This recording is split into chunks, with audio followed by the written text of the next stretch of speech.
Farmers contributing to government's strategic priorities, supporting job creation, economic growth, and putting fiscal prudence into action.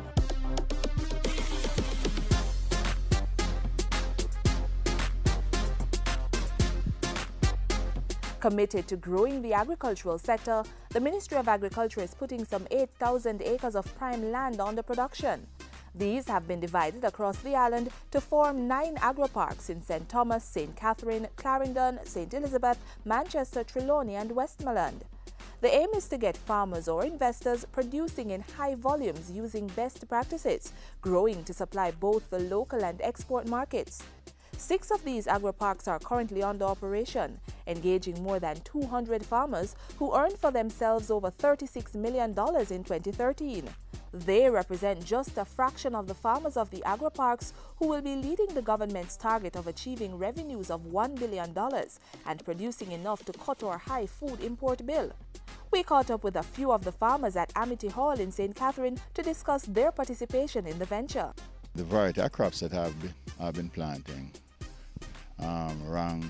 ranges from sweet potatoes, tomatoes, cucumbers, and of course I'm now doing papaya, and I plant a little plantain.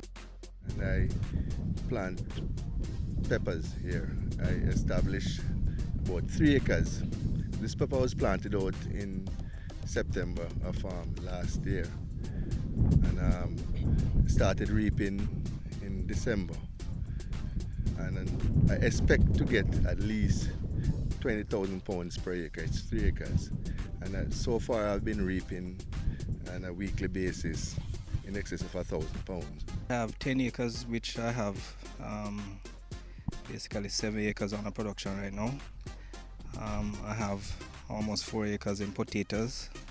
I have an acre in Scotch bonnet peppers, and I have some other small amounts like okras, pap chows, tomato, sweet pepper.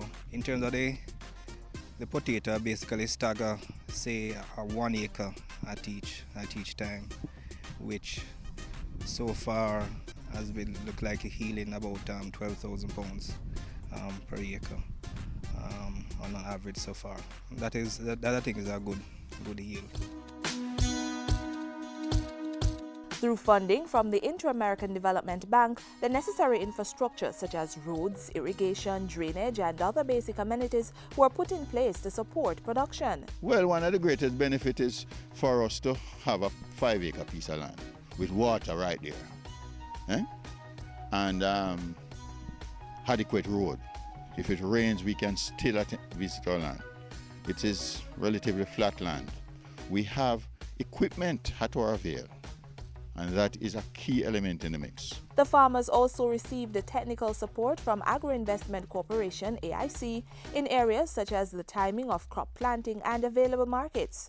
AIC is the agent of the government with managerial responsibility for the agro-parks. They also provide us general information about what is happening on the international arena.